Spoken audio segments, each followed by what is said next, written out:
I know that you've got a consistent method for coaching your team members, right? Well, don't worry, now you do. Well, you've done it again. You've found Tech and Startups, the #1 place for growing tech leaders.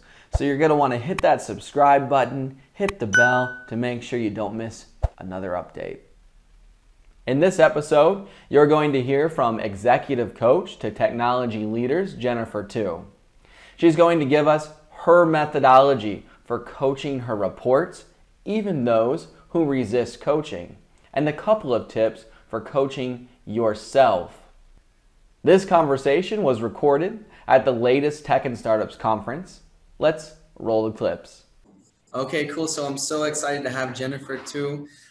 Jennifer is a co-owner at Cohere, a small software consultancy that focuses on executive career and technical coaching alongside custom software solutions. She's leading us through career coaching your report. How might you support your report in clarifying their career dreams while finding compatible work in their current context?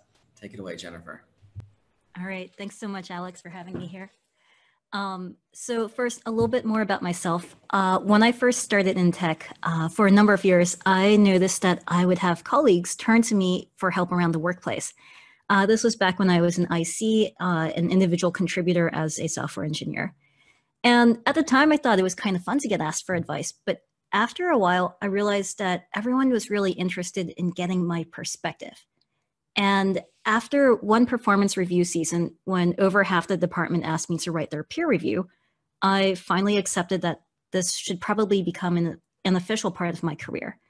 So at my next job, I took on managing the engineering team. And when I left that and to start Cohere, I began coaching both executives and individual engineers. So today what I want to do is share with you one of my favorite parts of being an engineering manager, and that's career coaching your reports. So let's start with what career coaching is. In the HBR Harvard Business Review, Facebook shared one thing they learned about people who stay in the company. They say that people who stay express 37% more confidence that they are gaining the skills and experience that they need to develop their careers. Okay, so that's what Facebook has to say. On the flip side of it, LinkedIn did some research and they published that, this shocker here, tech workers leave to advance their careers. Now, you're probably thinking both of these ideas make a lot of sense. You could have said that without doing a bunch of research. What I want to dig into is how we can apply these ideas, how we can encourage our reports to stay and to give them less reason to leave. And to do that, we can make one change, which is to begin career coaching. When I say career coaching, what I mean is taking the time to learn how our reports want to advance their careers and then supporting them in doing that. That might mean giving them training or education, but it might mean introducing them to a mentor, giving them project opportunities, invitations to meetings that might be of interest, or anything else. There's a lot of places where someone could want to take their career. So one of your jobs as a manager becomes offering not just career coaching, but contextualized career coaching. That means what areas of career growth could be matched in your workplace needs. And so what are things that they could do that could be met where they are right now? How does what they want play with your understanding of your report's abilities, their talents, and their existing skills? So here's what that looks like at a very high level. First, you want to learn what your report wants to learn and how they want to grow their career. Then you want to learn, next as you learn more about your report's interests and goals, you want to reflect on how those goals line up with your own goals for your report and for your team and for your company at large. Finally, you want to share with your report your perspective. What are you excited about in their career goals? What projects or major initiatives might be coming up that align with their interests? And what are some ways you could see them immediately growing in their areas of interest that could also be very helpful to everyone else? So this is a very quick high-level overview of contextualized career coaching. And now I want to dive in on what that looks like in detail. So how do you learn your report's career goals? It can be kind of hard for most people, most individual contributors, to either know their own career goals, or if they know them, to be able to share them with their manager. And that's because it requires them to be vulnerable and face rejection from you. Maybe you won't like their goals. Maybe you will tell them that their goals don't belong at this company. How is that going to impact your working relationship? So there's a lot of things that could make it hard for your report to share what they really want to learn with you. And I'm going to run over 3 concrete steps you can take to make it easier for your reports to open up to you around their career goals. The first is to dedicate time to this. If you were asked today what your 10-year plan looks like, you might or might not have a ready answer. And if you don't have a ready answer, it's not something that might be easy for you to come up with on the spot. And that's the same for sharing career plans, for career goals. In order to work around this, you want to start by picking a time, preferably not near performance or compensation review season, and let your report know ahead of time that you're going to be meeting specifically to talk about their career goals.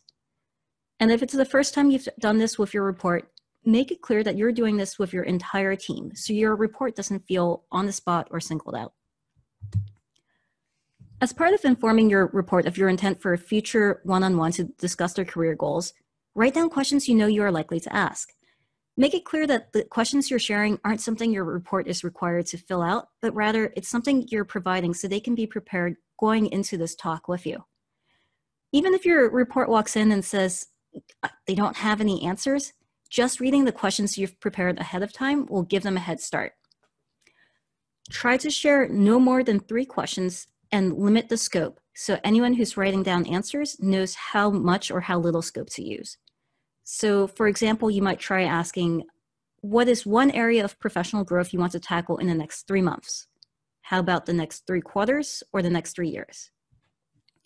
If you make this career growth one-on-one a regular, predictable occurrence, then your reports are going to be able to anticipate it happening, and they'll feel less pressure in answering in a future-proof manner.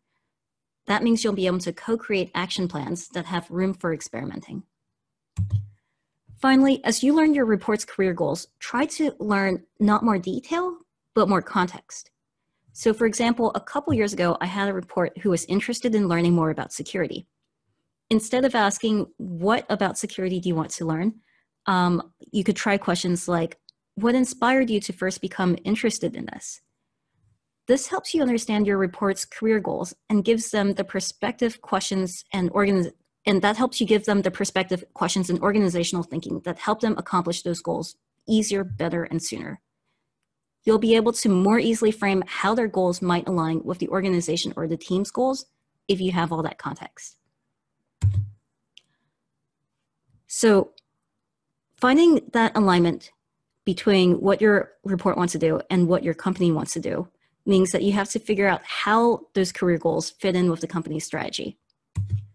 To do that, start by identifying overlap between your report's career goals and your company's goals.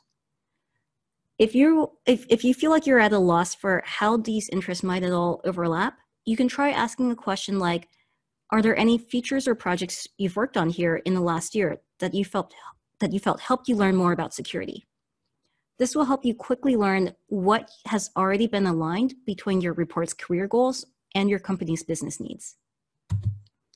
Next, share any relevant context that could help your report. Are there upcoming initiatives or projects that align with their interest? Is there anyone in the company doing something similar that you could introduce your report to for some mentorship? What about perspective? How do you see their career goals aligning with the work that's coming up in the next few quarters? The more context you learned from your report about where their interests lie, what their different interests might be, and how they came to find those interests, the easier it's going to be for you to find at least one area of your report's interest that is in alignment with the company's goals. So don't let them stop at, I want to learn machine learning. Dig into what makes them curious about it, how they came to find that interest, and what other interests have been similar. The more background context you have about their interests, the more material you have with which to find alignment with your company's goals. Finally, your job as a manager is to think about how these career goals might be met in the work that needs to happen and how to direct more compatible work towards your report. So that means share with your report what you're thinking about and find ways to say, yes, your career goal will be supported here.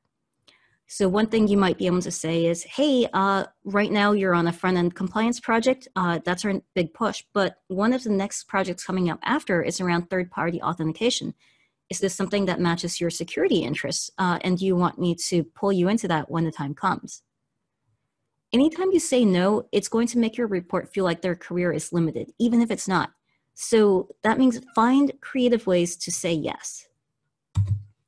Last thing, remember that everything changes.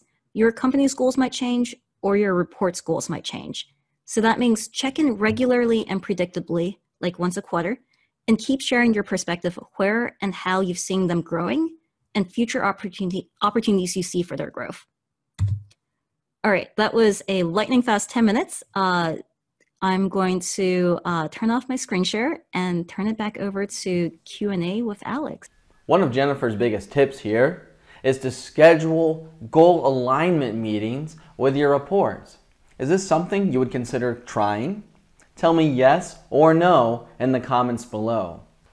Up next, as I dig in deeper with Jennifer, we get some tips for coaching reports who are resistant to coaching and to coaching ourselves.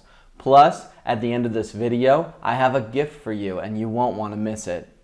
Jennifer, thanks so much for sharing your expertise with us on coaching our reports up. The first question I have for you is, where are you in the world? I'm based out of Oakland, California. That's fantastic. And what services do you provide? So my company offers coaching, both executive career, and also technical coaching. And the difference between executive and career coaching, which some of you might be wondering, is my specialty is focusing on people who are looking for change in their workplace. And executive coaching is about how you might affect change onto your organization, and career change is about how you might affect change within yourself. Best way to find me is email or Twitter. Email me at jtu@wecohere.com. You can also DM me on Twitter. I am JTU. Do you have any suggestions for how someone can right now today begin career coaching themselves? Oh, career coaching themselves. Probably the first thing that I would do is try to find external perspective. One of the hardest things that doesn't mean find a coach. While a coach can do that for you professionally, you might be able to get that perspective from other people as well.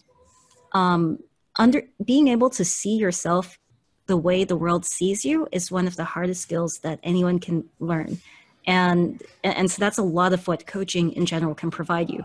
So find people around you who are good at sharing their perspective and ask them for their perspective of where you are and get their advice on where you should be going. I once had a CEO who would compliment his teammates on their coachability. He was very proud to have, he was most proud of his team when they had coachability. But what do you do when you have teammates and reports who seem to resist coaching? Yeah, I would really closely examine how you are approaching your coaching.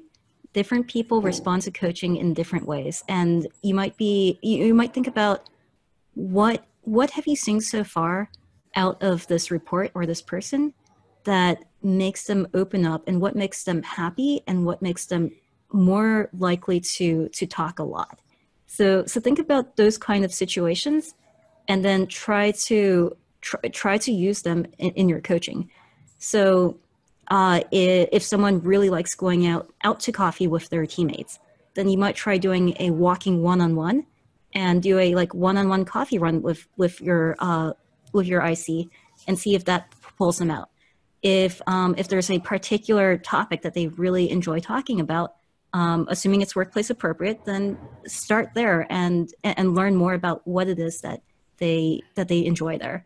It might not feel immediately applicable, but that's how you begin building the trust that allows you to begin having a productive coaching relationship. Thank you. Is there something that you find commonly people miss about growing their careers? Maybe there's something that they think is true but is not, or something that is true and they just have no awareness of. I think that the biggest thing that people struggle with as engineers is not really knowing what direction to set out in, and sometimes picking a direction that isn't going to really support their career. So for example, a lot of people who come in from non-computer science backgrounds immediately latch on to computer science as a way to further their careers. And so that can become a challenge of finding ways to, because, you know, knowing big O notation just isn't really going to help you make your web app any better. So it can be kind of a challenge to figure out, how do you encourage that curiosity, but redirect it towards something that's going to both help you within your company's business needs, and also help them more in their pursuit of where their career is going to take them. And you work a lot with technical people, especially technical leaders. One of the things that we see sometimes is that I think this is a frustration of engineers that a very, very good engineer could have. And that's that they become known as being a good engineer, and they're promoted as a more senior engineer, and then a more senior engineer, and perhaps to a senior architect, all the way up. But at some point, they find themselves with the reports of their own. And they look and they see that they've been put in this position, they've been promoted into a position where they may not yet have the skill sets. I wonder if you could talk a little bit about how to, I guess, survive that experience. Yeah, I would say the very first thing you need to do is decide if you are happy with where you are in the trajectory that you're on. Because you've been happily writing code, and now you have people who you're responsible for, and you're not spending time writing as much code as you used to be. And the very first thing you need to do is decide, is this what I want my career to look like? And for some people, the answer is no. And what you need to focus on then is figuring out how to get yourself out. Sometimes that means you have to leave the company entirely, but there's often ways in which you can talk with your manager and talk with other leaders in the company to find ways to remain and be successful in the areas that bring you joy. So that would be the number one thing, is figure out, will this bring you joy to continue down the path that you've found yourself on?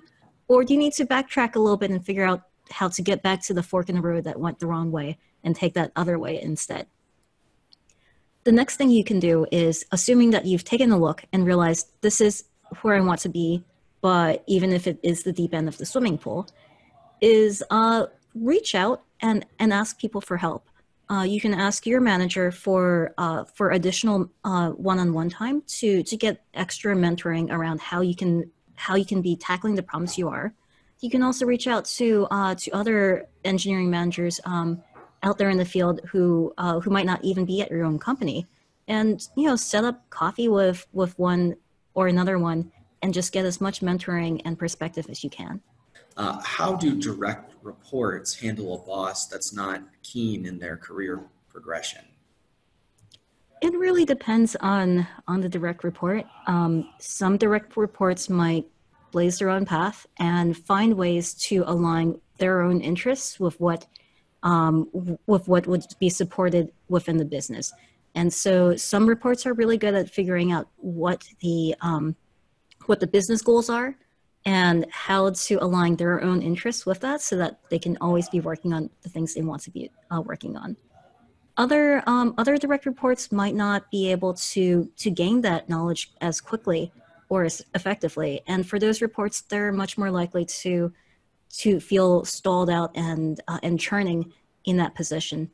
For people like that, they leave the company. Sometimes they might switch to a different department if it's a large enough company, but usually if they're unable to find a way to take their path and align it with the company's, they leave. Yeah. Okay. So manager's path is particularly neat because it sort of stages through the chapters someone's path through management. So it starts off with, what do you do when you are mentoring, or what do you do when you are supervising the summer intern? And then it keeps going through, what do you do when you're a tech lead? What do you do when you're a manager of managers, a director, a VP? And it just keeps taking you along the manager's path. So that means you can read as far into the book as you want. If you just have a summer intern, then maybe you just read chapter 1, and if it's not really for you, you don't have to keep reading. And if you find yourself curious, you can keep reading and see, if I go down this path, what might it look like? We've gotten some fantastic insights on strengthening your team. But what about other ways you can strengthen your team? I've assembled an 8-page guide on the 4 quadrants of strengthening your team with key insights from more than 11 veteran tech team leaders. To get yours, grab the link below this video. I'm so glad you joined us today. If this video was helpful, give it a like. Go ahead and subscribe and hit the bell so that tech and startup videos continue to show up in your feed. I'll see you in the other videos.